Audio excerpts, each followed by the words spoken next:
Welcome to another edition of AML Conversations. This is actually a crossover podcast. Our conversation will also be available. Marquette Center for Peacemaking is going to be doing a podcast series starting in 2026. So this conversation will also be part of that.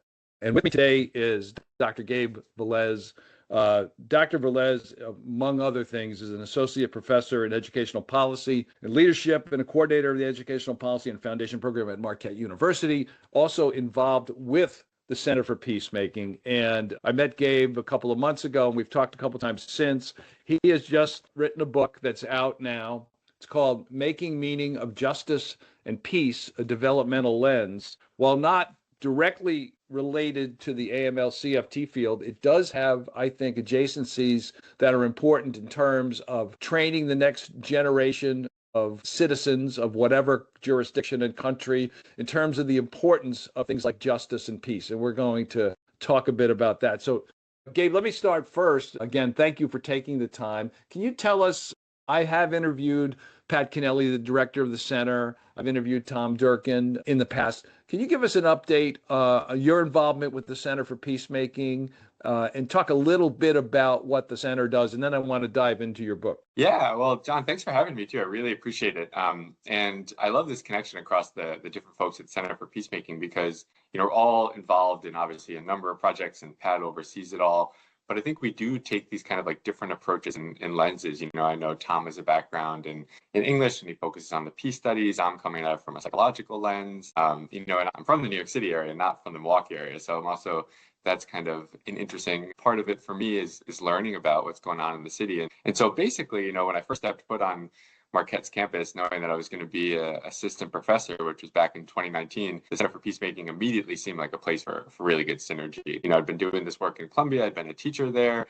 I did my dissertation that we'll talk about that kind of built into the book around peace and what peace meant to young people and the peace education work being done with them. And so really over the last 6 to 7 years, I've been working with the Center for Peacemaking on evaluating some of their programming, thinking about how do we get a sense of what kind of impact it's having, and doing this in a way too that really isn't just about measuring kind of like pre and post, like do we see a change, do we see these peace skills being built, but really thinking of it a little bit broadly about like, is it serving the needs that folks are seeing, right? How are they applying this in their context in their lives? How is it addressing the needs that they face in these areas in Milwaukee where they're dealing with kind of real challenges? And so concretely, that means, working with Sherry Walker is the associate director on some of the research and evaluation that they do for programs with Milwaukee Public Schools that are these restorative therapeutic approaches to handling student behavioral concerns. And then I helped the Center for Peacemaking develop a peace education toolkit that's now being used in a number of different schools as well. The notion of peace studies is so important. As we're recording this,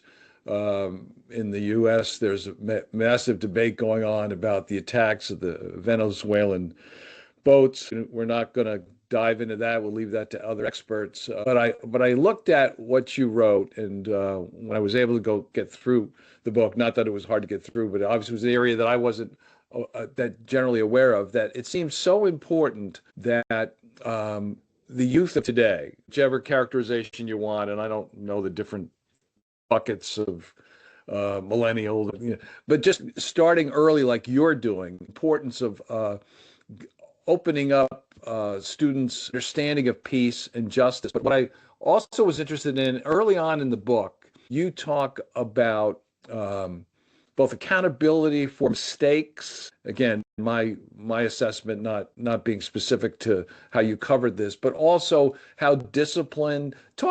I know, to me that was interesting because, when students cause issues, whatever they may be, it looks from the research that you've seen, if you handle discipline in a certain way, the chances of success of that particular student increase versus if you handle discipline a different way. Talk a little bit about that part of the book. Yeah, I guess I'll start with saying, I think sometimes in schools, and, there are a million reasons we could spend hours talking about this, but in schools we focus on either the short-term kind of repercussions or impacts or what we're doing, or if they're long-term, they're usually very academic. And so you'll see a lot of research in that sense that's about, we try this intervention, we try this programming, are we making an impact right away? Or if we look long term on like grades or SAT scores or college admission, like are we making a change? And all of those things matter. But I think, what I was sort of trying to get at in the book and trying to broaden the perspective a bit to say, well, there's other ways to think about interventions in schools where it's, are we making a change on the ways that young people see themselves in the world and they interact with others? And that's really powerful because, linking into, I think,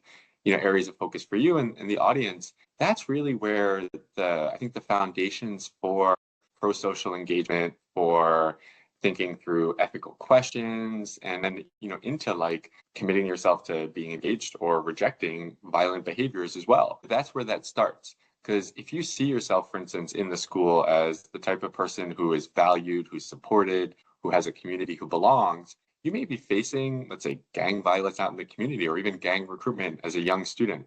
I had students back in the day when I was a teacher in Harlem where this was a real issue. But you're also less likely then to engage in that because you have a different community, you have another sense of belonging. And so, sort of applying that, thinking about that, particularly with restorative justice, where a lot of times it gets talked about is like, can we deal with making there be fewer suspensions in schools? And like, great, I think that matters, right? When we send kids home, for a day because they're suspended, there's just lots of negative impacts. We think we're making the school safer, to your point, but we're not really. And there's a lot of good evidence that we're not making it safer, but we're also not helping that kid in understanding what it means to be a part of a community, to heal when you make harm. And, we're pushing them out. And when we push them out, that's going to make them much more open to thinking of, to be sort of embracing with the extremist kind of views that may be out there that may take them in. And I've written a little bit about this, but I think there is a link to say something like restorative justice builds a sense of belonging and connection to education, which often means to the state, to your community, to other people in a way that helps create the relationships and bonds that prevent radicalization. So how do you define restorative justice? What's your definition? Yeah, so for me, the definition really is about centering relationships and centering particularly relationships around respect and trust and a recognition that we are all people and we want to share in that space kind of equally and build that community. And so, sometimes again, people think of restorative justice as only the responses to harm. So when you look at the justice system, you hear about restorative justice and you think someone who stole something from someone else or who harmed someone else, they have to make up for that in some way. Or you think about a societal level, you look at South Africa, or Rwanda, or Colombia, and it's about how do we build back a sense of community altogether. But it really begins too with the stuff that you're doing before all that, and particularly in schools. It's building that community, building a sense of belonging, making students feel that they're respected, that they're heard, they're part of their school. And again, I think to me, the value of that is not just about they're going to be engaged in their school and do better in their academics, but it's also a sense of I belong to something in a community. And that's one of our core institutions in our societies, our school and education. So it sets that groundwork for then feeling like I belong to this society. I belong to this community. I'm going to be invested in its safety and its well-being and the well-being of others. How do you handle as an educator that goal when particularly now we see these excessive use of pardonings by the president of people that have been drug traffickers and bribery and corruption? In our world, in the AML space, we have seen just in the past couple of weeks a number of individuals, whether it's George Santos or whether it's the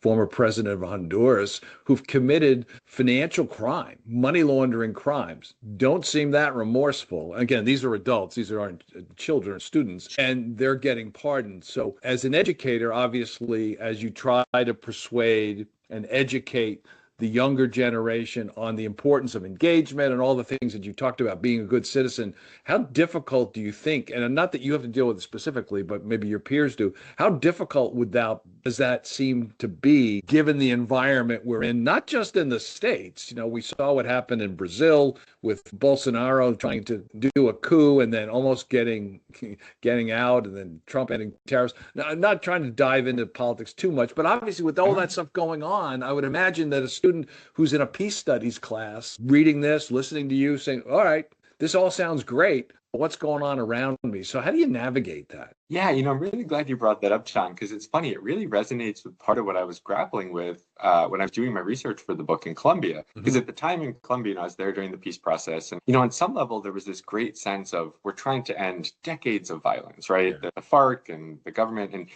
that's a violence that is so complicated because it involves, the drug trade, it involves the lack of state presence, it involves resource issues, all of this. One of the things when I talk to young people that I think they struggle at times with was saying, well, I'm hearing this about, we need to be a more peaceful society, or I'm being taught in my school, you can lead a future peaceful Colombia, but it doesn't feel real to me, right? Because at the same time, I see this happening, or I understand the world in this way, or, I believe that it's all politics. And so I don't really believe in, what they're saying. It sounds nice, but it's not real. And I do wonder, and, myself, I'm concerned a bit in our current moment for anyone who's doing the work with young people, whether it be college or in schools, K through 12 or any of that. If you're trying to give young people a sense of like, it matters to be ethical, it matters to treat other people well, and then out in this kind of macrosphere, using our like developmental theory kind of language, but out in society, what we're seeing in all these examples are that that's not really true. I do think young people, you kind of have two outcomes. One is they say, it all doesn't matter, and it's kind of this nihilistic, like, I can then just do whatever I want because everyone else is. Or they probably get a little disheartened. And, if they were going to be that sort of activist or that leader, they might say, I don't know if I can do that because look, it just doesn't feel like it's real and that people care about it or that it would be valued or I'd be able to do anything. Yeah, I suppose that the optimist in us would be all of that outside noise. It's more than noise, but all that is problematic. But students tend to be a little more optimistic when they first start, whether it's high school or college. So maybe we can get them to sort of tune that out, if they can, and say, well, but I'm going to make a difference. So I think that's what I wanted to ask you about in Colombia specifically, because you mentioned you were there during the peace process. In your book, you talk about a peace education law that was signed or passed in 2015. It mandated, this is fascinating to me, that all primary, secondary, and post-secondary schools include at least 2 of 12 broad peace-related themes in their curriculum, and that's justice and human rights, conflict resolution, historical memory, protection of the nation's cultural and natural resources. By the way, that issue, cultural resources, we do a lot of work with a group called the Antiquities Coalition, and that's part of what they work on, and that's to get cultural artifacts back to their countries, and the way that gets used to commit financial crime and that sort of thing. Given all that, it's been 10 years. How often, if at all, do you get back to Colombia? Do you hear how things are going? What's your take? Yeah, so that's a fascinating connection, by the way, in the cultural artifacts. I do think, it's one of the interesting things where it's, something that young people are not always aware of. And then when it raises its level, they understand, right? It feeds in and connected to all these other complicated dynamics. But I'll start with saying, that peace education law was really sort of forward thinking, right? And part of it was because what was going on during that process that I was talking about was it was a political move, but I think it was also genuine in saying, we can't just sit down, the government, the FARC, and say, okay, we're going to come to a peace accord and the two of us are going to shake hands and everything's going to be great. Like, we need to actually also change some things going on in society. And one of the ways we're going to do this is to really focus on young people. And so it was political partly because then the president at the time, Santos, kind of tried to harness the young people to sort of support and lead some of his political efforts in this space. But it was also, I think, genuine, and the peace education law is a good example. Now, the complexity, even at the time that it was signed, was that, and if I say peace education to you, right, like, you maybe think of one thing, some people think of other things. You just named all those 12 themes. Those 12 themes are really broad. And then the Colombian education system is actually very decentralized. So the way it was played out was it said, okay, every school has to tell us what they're doing, but we can't mandate, a certain way of doing it, or we can't say that the way that you're doing it, isn't good enough. So I kind of, heard all these stories of, you'd have some schools that would, do these really in-depth sort of, like, they change their curriculum and they would teach about peace processes and have debates in schools and all of this. And then you'd have other ones that used to have like a Little Miss, Sunshine or something, sort of like school pageant. Right. And then they changed it to be Little Miss Peace.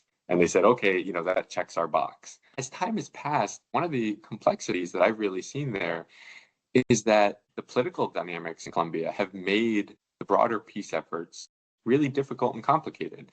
And some of those are internal. They've sort of switched from a president who was in support of this to a president who was sort of really against it. And then now they've had another president come in who you may have seen, in the news because he's all over, even before the boat issues in the Caribbean, he was sort of fighting with Trump, and he's very leftist. And so he's created a lot of complications too. But so you have these political complications. And then what's ended up, I think, in schools is there's been a bit of sort of like a fizzling out. So a lot of those efforts that were started, 6, 7, 8 years ago, maybe they're just sort of been forgotten or kind of pushed aside as you've had changes in ministry and all of that. Or, I do think amongst young people, there's been a bit of a sense of, well, okay, if you look at the history of our country, the last, just in the short term, the last 10 years, we don't see the change actually happening. Right. And if we don't see the change, then being told and taught that it's possible and that you're going to have a part in it, kind of sounds like it's hollow a bit. What's your take of this population, even with the changes in administrations and the fact that some of these, from your definition, from your explanation, some of these schools sort of, like you say, check the box, others were really engaged in it. Is there still, I know you don't know everybody in the country, but is there still a sense of, lack of a better term, of optimism that we still need to be understanding peace? Or I don't know, what's your take? I can see people getting depressed about it because, there was this movement 10 years ago and some of it was working out. And now, like you say, changes occurred. Not that different from here, where the educational system's been attacked in terms of teaching history. And again, we don't need to go in all that. I can see some students being very, if not depressed, very skeptical. So to the extent that you're connected back with folks there, what's your take? Is there still some hope? So still some sense of optimism, do you think? Yeah, and I should start, by saying that I do go back regularly. I work with some folks who are in this space who are deeply engaged in this kind of work. So, I do have a bit of a sense, even from the time that I really lived there and did the research, which was, again, almost a decade, a little under. So I think when you look at sort of surveys of Colombian citizens broadly, right, there is a lot of skepticism and a lot of probably loss of that hope that there might have been a decade ago. That being said, you raise a good point. You look across the whole world right now, I think we're seeing the reverberations of lost trust and faith.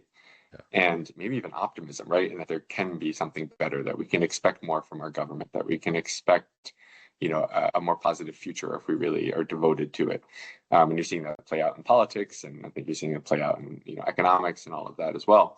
But I would say in Colombia, what I've sort of seen is that, there are a lot of folks who are deeply committed to it, and a lot of them are still continuing, but it feels like it's less kind of raised to a level of recognizing and awarding and celebrating it as much. And so, you still have wonderful foundations that are rooted in doing peace education work, but they're maybe not getting as much attention, right? There's maybe not quite as much funding opportunities for them and all of that. And the way that filters down, I think, to individual young people is probably a sense that some of the localized peace efforts might work, right? So, you're working with young people, let's say in one given school, the interpersonal element, and it comes into the restorative justice, maybe, working through conflict between you and other people in your school. I think there's still a lot of like that resonating, and they'll engage with that.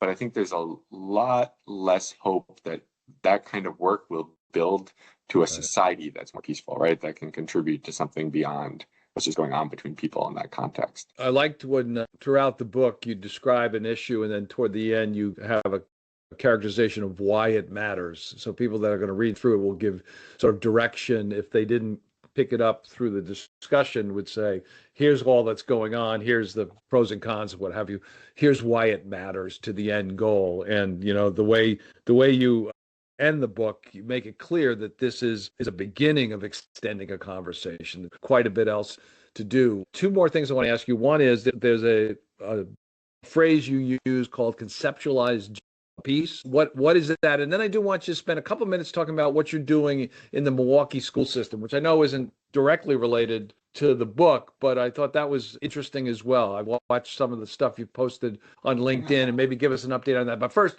what is conceptualized peace? What does that mean? Yeah, I think, John, the first two things you were mentioning there are really well connected, because I tried to add the why it matters, because sometimes, I'm an academic and we sit in sort of the ivory tower sometimes, or we spend a lot of time with big words or writing for journals.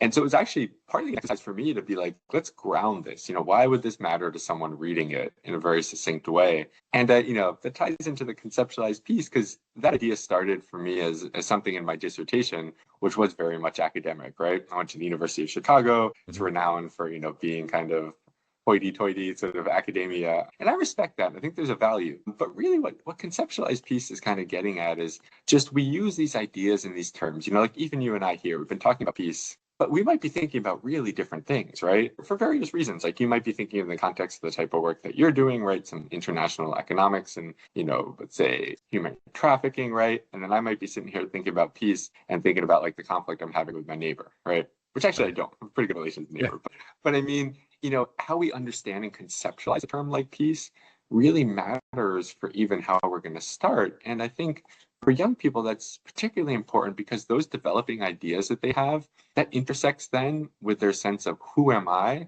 and who am I going to be into the future. And so, a young person who sits there and says, this to me means that we all sort of like get along interpersonally, but then through caring and respecting each other, we can build sort of a society in which people can thrive, in which people can be, feel calm and enjoy life, and have their human rights respected, things like that. Well, that young person is probably much more likely then to say, and that's something that I can be a part of. And if I think about my future, if I think about who I am, I'm going to connect into that. But the same young person who says like, oh, all this talk about peace is just hollow because it's a politicized idea that people use to try and get votes, as they build their own identity, it's very unlikely, that they're going to say, yeah, and so I'm going to really buy into what I'm hearing, about, peace education in a school, because there's going to be that sort of dissonance. So conceptualized peace is just that. It's just starting with how young people understand an idea like peace or like justice. And then from there, we start to say, okay, what does this mean then for who they can be and how we can build support for them to really engage pro-socially in society. And that kind of connects in, I would say, a bit to the Milwaukee work in context. I think often about Colombia and Milwaukee being these two like radically different contexts. But also, the kind of violence and talk about violence and sometimes the struggles to be hopeful that there's a peaceful future in Colombia, those kind of resonate with some areas of Milwaukee where, you've had decades of disinvestment, you've had struggles with violence, you've had talk for a long time about educational inequity, but very little change. And so, I sort of think of that as young people growing up in those settings, right? If you're trying to give them a sense of, hey, you can be a real change agent, or, if you really try hard and you succeed, it can contribute to making a change in your community. They may struggle with that, right? All of that's going on. And so I'm really, interested always in those young people's perspectives in Milwaukee for similar reasons.